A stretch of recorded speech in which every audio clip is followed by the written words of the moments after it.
Hi friends, I am Sai Chaitanya. Welcome to Sai Tech Guru. In this video, I'm going to do a HDR video playback test in the YouTube in both the phones, Poco X2 and the Realme X2 device, friends.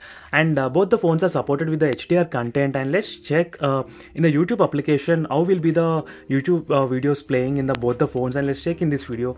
And if you're wondering what wallpaper I'm using, check the links in description, friends. Exactly, if you want to download this kind of notch avoiding wallpapers, which is very good. So now let me get started with the test. Opening the YouTube application. So right now, if you want to access the HDR videos, just you need to type in the search bar HDR video or HDR. So you'll get the list of videos which are actually HDR supported. And let me play this video, same video which I am loading in both the phones, friends, as you can see here. And let me open the settings exactly at what high resolution you can play in both the phones. As you can see, both the phones are supported with the 1080 60 FPS and HDR content. So overall HDR is supported in both the phones, and let's check if there is any problem with the brightness right now in both the phones or not.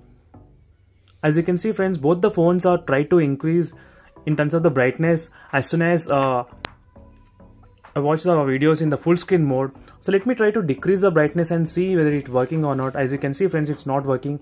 The auto brightness mode are already turned off. So this happens only when you're watching HDR content in the landscape mode.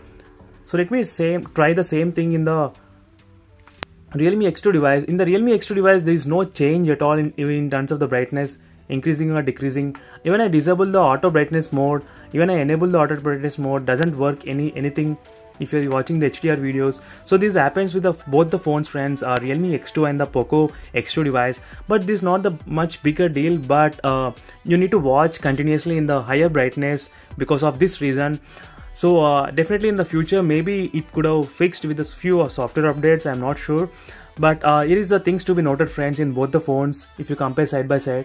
As you can see, if I'm going back to the vertical mode, the brightness automatically goes to the normal how much it is before.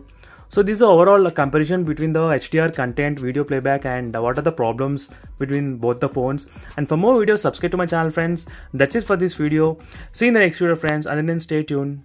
Bye.